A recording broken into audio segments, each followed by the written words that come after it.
Hello everyone, welcome to my channel CIB with Ashok. Friends, आज हम retail के module B में चैप्टर नंबर 9 का पार्ट 7 करेंगे। तो फ्रेंड्स, इस लेक्चर में हम देखने वाले हैं कि एईपीएस क्या होता है और बीबीपीएस क्या होता है। एईपीएस होता है आपका आधार इनेबल्ड पेमेंट सिस्टम, बीबीपीएस होता है भारत बिल पेमेंट सिस्टम या भारत बिल पे सिस्टम। ओके, तो फ्रेंड्स, सीआईबी विद अशोक जिस नाम से मेरे यूट्यूब का चैनल है उसी नाम से ही एक ऐप भी अवेलेबल है। तो अगर आप चाहें तो उस ऐप को डाउनलोड कर सकते हैं, प्ले स्टोर पर अवेलेबल है। और उसमें मैंने एमसीक्यूज़ काफ़ी सारे कवर किए हुए हैं, क्योंकि एमसीक्यू यहाँ पर इजी नहीं होता यूट्यूब कर करवाना या फिर जो है टेलीग्राम पर फिर दिक्कत आती है, क्योंकि उसमें आपको स्क्रॉल बहुत करना पड़ता है। तो वहाँ ऐप में जाकर के आप एमसीक्यूज़ अटेंड कर सकते हैं, वो एग्ज़ाम के पॉइंट ऑफ व्यू से काफ़ी हेल्पफुल होते हैं। पर अगर आपको लगे कि ज़रूरत है तो ही अटेंड करिए, है ना। अदरवाइज टेलीग्राम पर अवेलेबल है, हर जगह अवेलेबल है। तो फ्रेंड्स, ये गलती से हो गया है, मॉड्यूल बी है एक्चुअली। तो ठीक है फ्रेंड्स, चलिए शुरू करते हैं।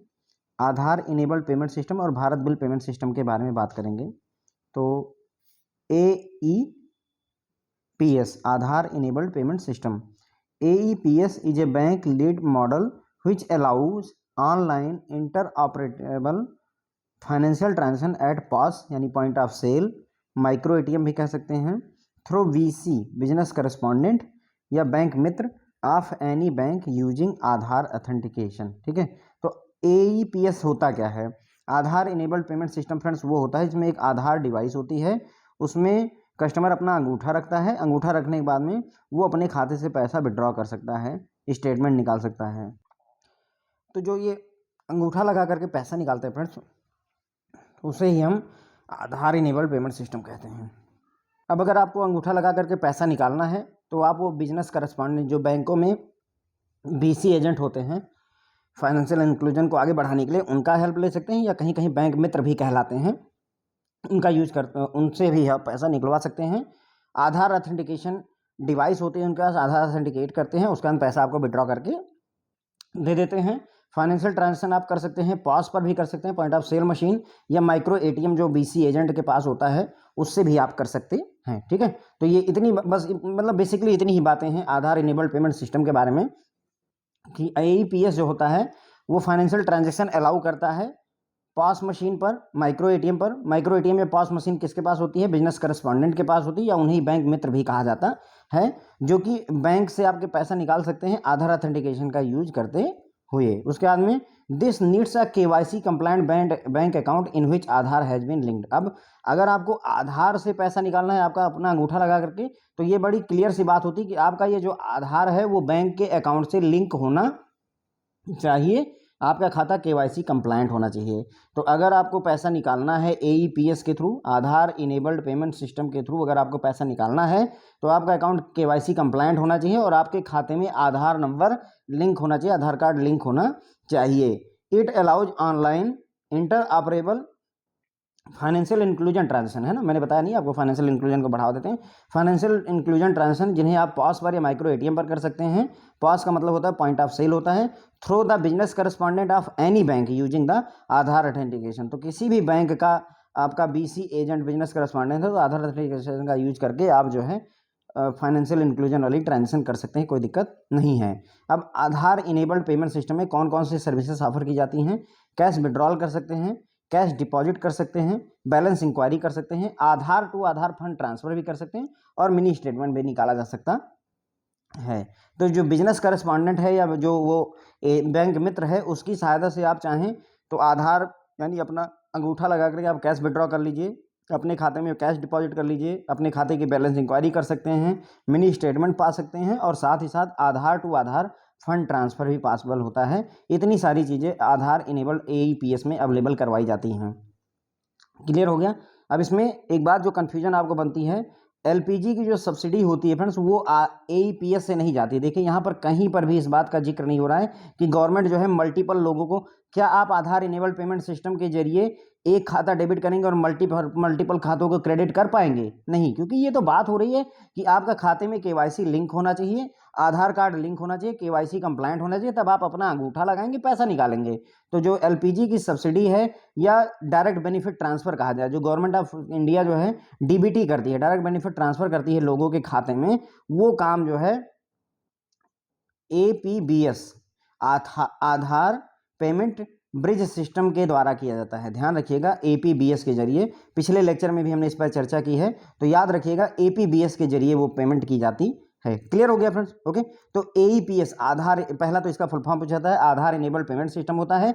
इसको आप कहाँ यूज कर सकते हैं? किसी भी BC बिजनेस करस्पॉन्डेंट के जरिए, किसी बैंक मित्र के जरिए आप यूज कर सकते हैं। जो बिजनेस करस्पॉन्डेंट या बैंक मित्र होते हैं फ्रेंड्स, उनके पास में एक पॉस मशीन होती है, या उसे माइक्रो ATM भी कहा जा सकता है। माइक्रो ATM होता है जिसमें आप अपना अंगूठा लगाते हैं और आपको वो पैसा दे देता है। अब अगर आपको AEPS से पैसा निकालना है तो आपका खाता KYC कंप्लायंट होना चाहिए, साथ ही साथ आपके खाते में आधार लिंक होना चाहिए। अगर आधार लिंक नहीं होगा तो वो पहचानेगा कैसे कि आपके अंगूठे से या आपके आधार से कौन सा अकाउंट लिंक है। ओके, तो ये ऑनलाइन जो फाइनेंशियल इंक्लूजन ट्रांजेक्शन होती है फ्रेंड्स, उसको बढ़ावा देता है।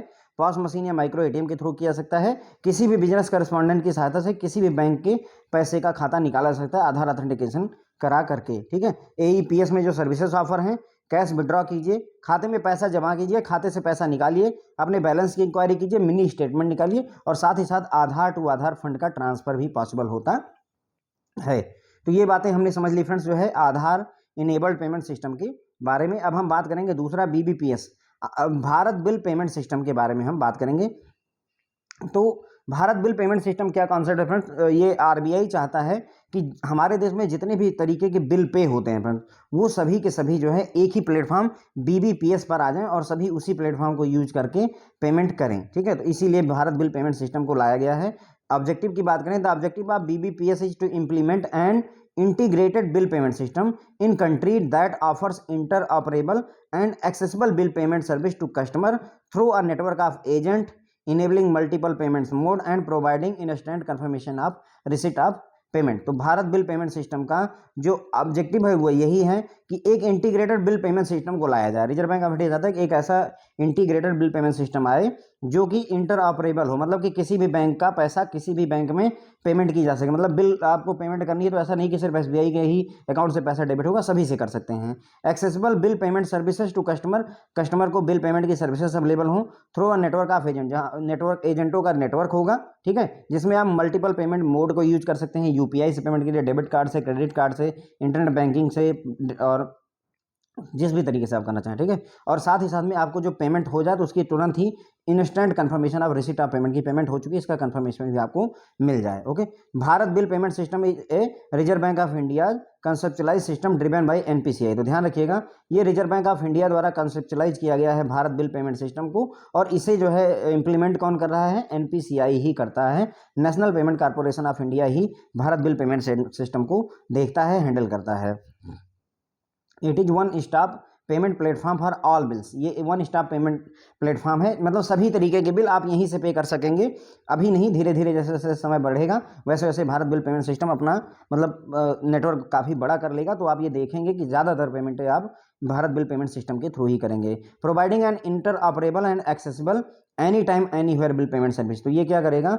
आपको any time anywhere bill payment service provide करेगा सभी कस्टमर्स को अक्रॉस इंडिया, पूरे देश के सभी कस्टमर को अवेलेबल करवाएगा with certainty, reliability and safety of transaction. आपको मतलब सर्टेनिटी देगा, निश्चितता देगा, रिलायबिलिटी भरोसा देगा, और सेफ्टी रहेगी आपकी ट्रांजेक्शन की, पैसा इधर उधर कहीं नहीं होगा फ्रेंड्स। ओके, तो भारत बिल पेमेंट सिस्टम क्या है? एक बिल पेमेंट सिस्टम है जिसमें सभी तरीके के बिल आप एक ही जगह से कर पाएं, इसकी कोशिश की जा रही है। The objective of BBPS is to implement an integrated bill payment system. Integrated मतलब सब कुछ एक साथ मिला देना। तो इंटीग्रेटेड बिल पेमेंट सिस्टम जो है लाया जाएगा कंट्री में, which offer inter operable and accessible bill payment services, जो कि मतलब सभी कस्टमर को बिल पेमेंट की सर्विसेज एक्सेसिबल रहें, इंटर ऑपरेबल हो, मल्टीपल बैंक एक साथ काम कर सकें through a network of agent, agent के नेटवर्क के थ्रू, जिसमें मल्टीपल पेमेंट मोड आपको अवेलेबल होंगे, और आपकी पेमेंट की कंफर्मेशन भी तुरंत की तुरंत ही आपको मिल जाएगी। ये कॉन्सेप्ट जो है कंसेप्चुलाइज किया गया है रिजर्व बैंक ऑफ इंडिया द्वारा, इसको इंप्लीमेंट करने की जिम्मेदारी NPCI के ऊपर है, national payment corporation of India इसको इंप्लीमेंट करेगा या कर रहा है। ठीक है, ये वन स्टॉप पेमेंट प्लेटफॉर्म होगा सभी बिल के लिए, सभी तरीके के बिल को आप एक ही जगह से पेमेंट कर पाएंगे। ठीक है, आपको anywhere any time anywhere bill payment service provide की जाएगी सभी कस्टमर्स को ऑल इंडिया बेसिस पर, जिसमें आपको सर्टेनिटी भी मिलेगी, रिलायबिलिटी भी मिलेगी, और आपकी सेफ्टी, ट्रांजेक्शन की सेफ्टी भी रहेगी। अब इसमें जो डिफरेंट पेमेंट चैनल है friends, okay, different payment channels की हम बात करेंगे। तो भारत बिल पे transaction can be initiated through multiple payment channel. तो भारत बिल पेमेंट जो आप भारत बिल पेमेंट की जो ट्रांजैक्शंस होंगी उसको किसी भी तरीके से आप इनिशिएट कर सकते हैं, चाहे इंटरनेट का यूज करिए या इंटरनेट बैंकिंग का यूज करिए, अपने मोबाइल का यूज करिए या मोबाइल बैंकिंग का यूज कीजिए, है ना। इंटरनेट का मतलब ये हुआ फ्रेंड्स, इंटरनेट बैंकिंग किसी बैंक की स्पेशल सर्विस है, जबकि इंटरनेट आप जो गूगल वगैरह खोलते हैं वो आपका इंटरनेट होता है। उसी तरीके से आप मोबाइल यूज करिए चाहे mobile banking, POS point of sale से भी, और मोबाइल वॉलेट का यूज करके, M POS mobile point of sale terminal, kiosk, ATM, bank branches, agents, business correspondent. तो मतलब इतने तरीकों से आप जो है भारत बिल पेमेंट ट्रांजेक्शन को इनिशिएट कर सकते हैं। इवन ब्रांचों से भी आप कर सकते हैं, जो एजेंट्स होंगे उनसे, जो बीसी एजेंट्स होते हैं, बिजनेस करस्पॉन्डेंट, बैंक मित्र होते हैं उनसे, एटीएम से कर सकते हैं, M POS mobile point of sale terminal से, मोबाइल वॉलेट से, पॉइंट ऑफ सेल टर्मिनल से, मोबाइल बैंकिंग से, मोबाइल से, इंटरनेट बैंकिंग से, इंटरनेट से, इन सभी तरीकों से आप जो है भारत बिल पेमेंट ट्रांजेक्शन को इनिशिएट कर सकते हैं, कोई दिक्कत नहीं है। अब इसमें हम बात करेंगे फ्रेंड्स, अगला जो इंपॉर्टेंट बनता है कि पार्टिसिपेंट कौन कौन है भारत बिल पेमेंट सिस्टम में, कौन कौन है जो मतलब इसमें हैंडलिंग देखते हैं। तो देखिए, Bharat bill payment system central unit, सबसे पहला मेन पार्टिसिपेंट तो Bharat bill payment system central unit है, BBPCU, Bharat bill payment central unit. Okay, तो ये NPCI है। ध्यान रखेंगे हम कि अगर आपसे पूछा जाए कि Bharat bill payment central unit कौन है, तो दैट इज NPCI। तो national payment corporation of India, NPCI has been authorised by RBI as Bharat bill payment central unit. तो भारत बिल पेमेंट का सेंट्रल यूनिट किसको बनाया गया है? NPCI को, रिजर्व बैंक ऑफ इंडिया द्वारा बनाया गया, अथराइज किया गया है।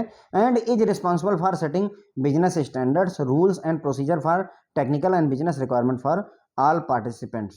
और साथ ही साथ में, अब चूंकि अगर सेंट्रल यूनिट बनाया गया तो इसकी जिम्मेदारी है कि जो भी बिजनेस स्टैंडर्ड सेट किए जाने हैं, जो रूल्स बनाए जाने हैं, जो प्रोसीजर बनाए जाने हैं, चाहे वो टेक्निकल काम के लिए हो, चाहे बिजनेस रिक्वायरमेंट के लिए बनाए जाने हों, वो सारी जिम्मेदारी जो है सभी पार्टिसिपेंट के लिए rules, regulation, procedure, business standard develop करने का, सेटअप करने का काम NPCI को ही करना पड़ेगा, क्योंकि ये NPCI ही है जो भारत बिल पेमेंट की सेंट्रल यूनिट है। क्लियर हो जाता है फ्रेंड? तो आपसे ये क्वेश्चन पूछा जा सकता है कि भारत बिल पेमेंट की सेंट्रल यूनिट कौन है, तो हम याद रखेंगे NPCI का full form national payment corporation of India, इसे national payment corporation of India, इसे RBI ने अथराइज किया है भारत बिल पेमेंट का सेंट्रल यूनिट बनने के लिए। अब चूंकि सेंट्रल यूनिट है, इसलिए इसके ऊपर जिम्मेदारी है कि सभी तरीके के रूल्स, रेगुलेशन और स्टैंडर्ड को सेट करने का काम किसके ऊपर है? NPCI को ही करना होगा। ठीक है, उसके बाद में the BBPCU tax clearing and settlement activity related to transaction routed through Bharat bill pay. तो भारत बिल पे के थ्रू जितनी भी ट्रांजेक्शन रूट होंगी उनकी क्लियरिंग और सेटलमेंट की जिम्मेदारी जो है BBPCU, भारत बिल पे सेंट्रल यूनिट के ऊपर ही होगी।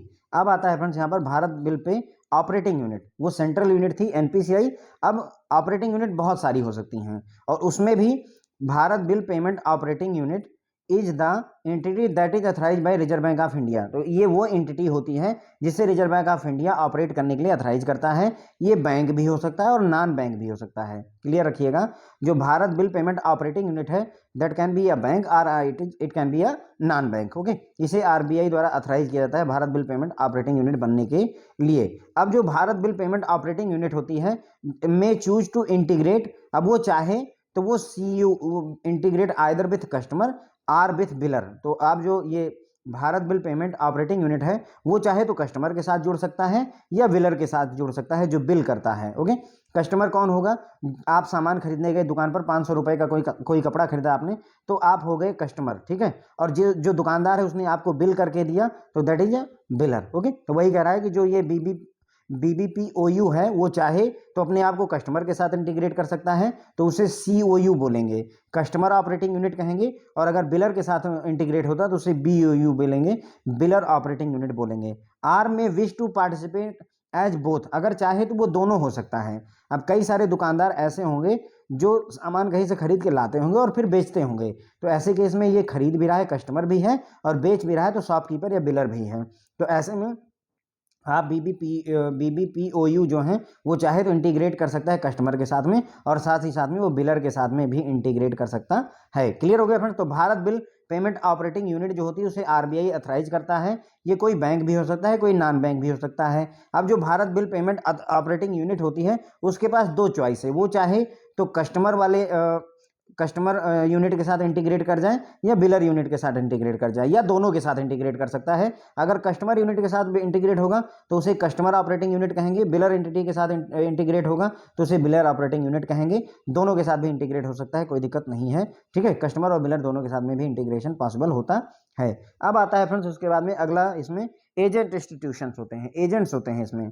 Eligible entity who wish to offer are those who are currently in bill payment collection and aggregation business would operate under COU, है ना, BBPO U on receiving the authorisation from RBI। तो Bharat bill payment की operating unit के तहत जो है COU में operate करेंगे। कौन से? जो भी एलिजिबल एंटिटी हैं जो चाहती हैं ऑफर करना, हु विश टू ऑफर, या जो करंटली बिल पेमेंट के, बिल के कलेक्शन के, बिल के एग्रीगेशन के बिजनेस में पहले से ही काम कर रहे हैं, वो लोग जो है एजेंट मतलब जो है COU की तरह काम कर सकते हैं या COU के अंडर में काम कर सकते हैं, कस्टमर ऑपरेटिंग यूनिट के अंडर में काम कर सकते हैं after authorisation from RBI। Customer BBPOU यानी कि customer Bharat bill payment operating unit bill onboard agent institution which में further onboard agents are setup customer service point in various regions and location. तो अब ये जो customer Bharat bill payment operating unit होगी उसका काम होगा कि वो एजेंट इंस्टीट्यूशन को ऑनबोर्ड करे, एजेंट इंस्टीट्यूशन को जोड़े, और ये जो इंस्टीट्यूशन हो गए एजेंट वाले वो फर्दर एजेंट्स को जोड़ेंगे और या फिर जो है सेटअप करेंगे customer service point different location पर, डिफरेंट रीजन में फ्रेंड्स। ओके, तो ये हो गए एजेंट इंस्टीट्यूशन। एजेंट इंस्टीट्यूशन को कौन जोड़ता है? उसको जोड़ता है customer Bharat bill payment operating unit. Okay, तो जो एलिजिबल एंटिटीज हैं जो चाहते हैं बिलिंग करना या एजेंट बनना चाहते हैं, या तो वो बनना चाहते हैं उसके लिए एलिजिबल हैं, या पहले से ही बिल पेमेंट और कलेक्शन और एग्रीगेशन के बिजनेस में पहले से ही काम कर रहे हैं, तो वो ऑपरेट कर सकते हैं किसी भी COU के अंडर में। Customer Bharat bill payment operating unit के तहत किसी भी COU के अंडर में आप काम कर सकते हैं।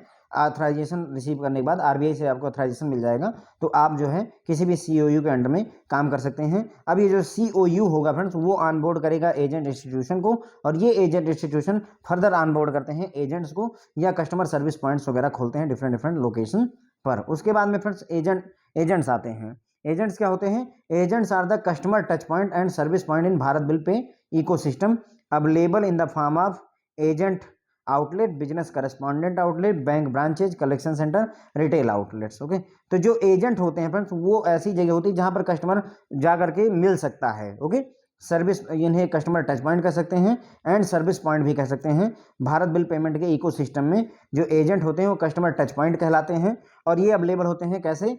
एजेंट आउटलेट के रूप में, या बिजनेस करस्पॉन्डेंट जो होते हैं वो भी एजेंट है भारत बिल पेमेंट सिस्टम के।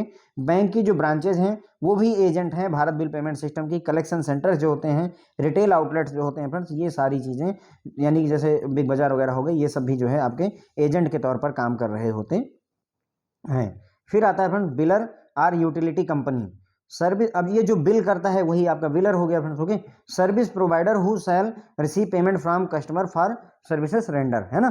तो बिलर या यूटिलिटी कंपनी कौन सी होती है? वो सर्विस प्रोवाइडर जो पेमेंट रिसीव करना चाहते हैं अपने कस्टमर से सर्विस देने के बदले में, है ना। By participating in Bharat bill pay scheme the biller will be able to receive payment from third party channel for services provided to the customer. अब अगर वो भारत बिल पेमेंट सिस्टम का पार्ट बन जाते हैं, इसके पार्टिसिपेंट बन जाते हैं बिलर जो होते हैं, तो बिलर को पैसा मिल जाएगा, पेमेंट रिसीव होगी थर्ड पार्टी चैनल से भी जिस सर्विस को उन्होंने प्रोवाइड किया। जैसे आप अगर होटल में खाना खाने गए तो होटल वाले को पैसा मिल जाएगा थर्ड पार्टी चैनल के थ्रू, अगर वो Bharat bill payment system scheme का पार्ट है। Okay, a biller may tie up with 2 BBPOUs to access the entire universe of consumer and all payment channel. अब जो बिलर है वो चाहे तो दोनों Bharat bill payment operating unit के साथ में टाई अप कर सकता है, कस्टमर वाले के साथ में भी और बिलर वाले के साथ में भी कर सकता है, ताकि वो जितने भी कस्टमर और जितने भी पेमेंट चैनल हैं उन सभी को वो एक्सेस कर सके फ्रेंड्स। ओके, उसके बाद में ठीक है, यहाँ पर अब आगे बात करेंगे categories of billers in Bharat bill pay. तो भारत बिल पे में कैटेगरी क्या क्या है जो है बिलर्स की? तो category of billers eligible to participate in Bharat bill payment will be specified from time to time by RBI। तो रिजर्व बैंक ऑफ इंडिया बताएगा कि समय समय पर कि कौन जो है मतलब बिलर की कैटेगरी हमारे भारत बिल पेमेंट सिस्टम में एलिजिबल है। करंट टाइम पे जो कैटेगरीज हैं फ्रेंड्स वो ये हैं, इलेक्ट्रिसिटी यानी इलेक्ट्रिसिटी वाले भारत बिल पेमेंट सिस्टम का पार्ट हो सकते हैं। टेलीकॉम वाले, मोबाइल का पोस्टपेड का बिल जिनको लेना है, लैंडलाइन का पोस्टपेड बिल, ब्रॉडबैंड का पोस्टपेड बिल या ब्रॉडबैंड का बिल लेना है, वो लोग जो है भारत बिल पेमेंट का पार्ट हो सकते हैं। डीटीएच सर्विस प्रोवाइड करने वाले भी पार्ट हो सकते हैं, गैस सर्विस प्रोवाइड करने वाले और वाटर सप्लाई का बिल प्रोवाइड करने वाले या वाटर सप्लाई प्रोवाइड करने वाले, ये सभी जो है भारत बिल पेमेंट के इस समय जो है कैटेगरी अवेलेबल हैं। कहने का मतलब ये हुआ कि अगर जैसे मैं कहूँ कि क्या टाटा मोटर्स या फिर जो है जो ये ऐसी चेन है, क्या वो पार्ट हो सकते हैं भारत बिल पेमेंट की, तो अभी करंट टाइम पर नहीं हो सकते हैं। अभी केवल इलेक्ट्रिसिटी जो बिल लेते हैं, टेलीकॉम वाले बिल वाले जैसे एयरटेल वगैरह हो सकते हैं, डीटीएच जो आपके डिश टीवी वगैरह हैं वो हो सकते हैं, गैस में इंडियन गैस, भारत गैस जो भी हैं वो हो सकते हैं, और म्यूनसिपल वाले जो वाटर सप्लाई करते हैं वो भी इसका पार्ट हो सकते हैं। तो अभी करंट टाइम पे 5 ही कैटेगरीज अवेलेबल हैं। जैसे जैसे समय बीतेगा अदर कैटेगरी जैसे insurance premium, mutual fund, school की फीस पे करना, इंस्टीट्यूशन की फीस करना, क्रेडिट कार्ड की, लोकल टैक्सेस, इनवाइस पेमेंट, ये सारा कुछ जो है भारत बिल पेमेंट सिस्टम के तहत कवर किया जाएगा। लेकिन अभी करंट टाइम पे सिर्फ 5 ही जो है बिलर अवेलेबल हैं। तो फ्रेंड्स आई होप आपको की पार्टिसिपेंट क्लियर हो गए होंगे। देखिए भारत बिल पेमेंट सिस्टम में जो बीबीपीसीयू जो है Bharat bill payment central unit है, वो कौन है? एनपीसीआई है। एनपीसीआई को ही सेंट्रल यूनिट बनाया गया भारत बिल पेमेंट सिस्टम में, और इसी की जिम्मेदारी होती है सारी गाइडलाइन, सारे रूल्स रेगुलेशन सेट करने की। पेमेंट और सेटलमेंट का काम भी जो है, क्लियरिंग और सेटलमेंट का काम भी बीबीपीसीयू यानी एनपीसीआई ही देखेगा। उसके बाद में भारत बिल पेमेंट सिस्टम में जो ऑपरेटिंग यूनिट होती है उनको आरबीआई जब अथराइज कर देता है तो वो बैंक भी हो सकते हैं, नॉन बैंक भी हो सकते हैं, Bharat bill payment operating unit. ठीक है, इसमें 2 तरीके की यूनिट होती हैं, एक कस्टमर ऑपरेटिंग यूनिट और एक बिलर ऑपरेटिंग यूनिट। तो जो ये आपका ऑपरेटिंग यूनिट वाला पर्सन है वो चाहे कस्टमर के साथ जुड़ सकता है तो उसे सीओयू कस्टमर ऑपरेटिंग यूनिट कहेंगे, बिलर के साथ जुड़ना चाहे तो बिलर ऑपरेटिंग यूनिट कहेंगे, और अगर वो चाहे तो वो दोनों के साथ में भी जुड़ सकता है। ठीक है, अब जो सीओयू होते हैं, customer Bharat bill payment operating unit होती है, फिर तो आरबीआई से अथराइजेशन लेने के बाद में इनके अंडर में कोई भी जो है एलिजिबल एंटिटी या जो लोग पहले से ही बिल पेमेंट कलेक्शन के काम में जुटे हुए हैं वो चाहें तो एजेंट इंस्टीट्यूशन के तौर पर सीओयू के तहत काम कर सकते हैं, सीओयू के अंडर में काम कर सकते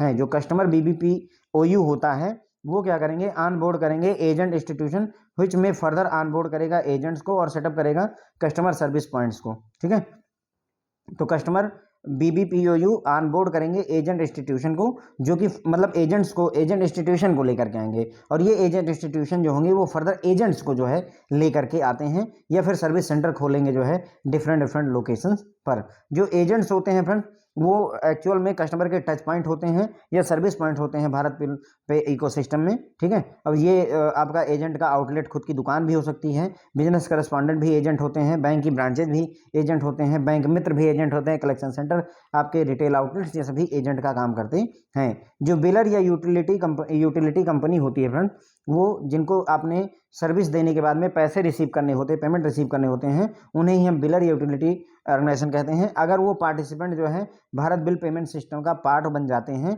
तो वो पेमेंट रिसीव कर सकते हैं थर्ड पार्टी चैनल से भी, जिस सर्विस को उन्होंने प्रोवाइड किया हुआ है। अगर कोई बैंक चाहे तो वो दोनों बीबीपीओयू यानी Bharat bill payment operating unit customer वाले से भी टाई अप कर सकता है और बिलर वाले से भी कर सकता है, ताकि वो सारे के सारे पूरे के पूरे सिस्टम का एक्सेस रख सके। अभी करंट टाइम पे भारत बिल पेमेंट सिस्टम में जो बिलर की कैटेगरी है फ्रेंड्स वो 5 ही हैं, ये रिजर्व बैंक ऑफ इंडिया द्वारा डिसाइड किया जाता है। करंट टाइम पे 5 हैं, इलेक्ट्रिसिटी वाले हैं, टेलीकॉम में जो आपका mobile postpaid, landline postpaid, broadband का बिल हो गया, डीटीएच वाले, गैस वाले और वाटर वाले। अभी भारत बिल पेमेंट में इन्हीं तरीके के बिल जो है पे किए जा सकते हैं, लेकिन जैसे जैसे समय बीतेगा आरबीआई जो है फर्दर चीज़ों को अलाउ करेगा। इंश्योरेंस का प्रीमियम भी आप भारत बिल पे से कर सकेंगे, म्यूचुअल फंड का भी पेमेंट, स्कूल में बच्चों की फीस भी भर सकेंगे, इंस्टीट्यूशन की फीस भर सकेंगे, क्रेडिट कार्ड का बिल चुका सकेंगे, लोकल टैक्सेस भर सकेंगे, जो इनवाइसेस किसी के द्वारा जनरेट की जाएंगी उनकी भी पेमेंट सब कर पाएंगे। जैसे जैसे समय बीतेगा वैसे वैसे reserve bank of India Bharat bill payment system में इन सब चीज़ों को कवर कर देगा फ्रेंड्स। ओके, तो इसी के साथ में फ्रेंड्स जो है ये हमारा चैप्टर 9 कंप्लीट होता है फ्रेंड्स। लगभग सारे टॉपिक मैंने इसमें कवर कर दिए, कोई टॉपिक बचा नहीं है। ठीक है friend, thank you so much.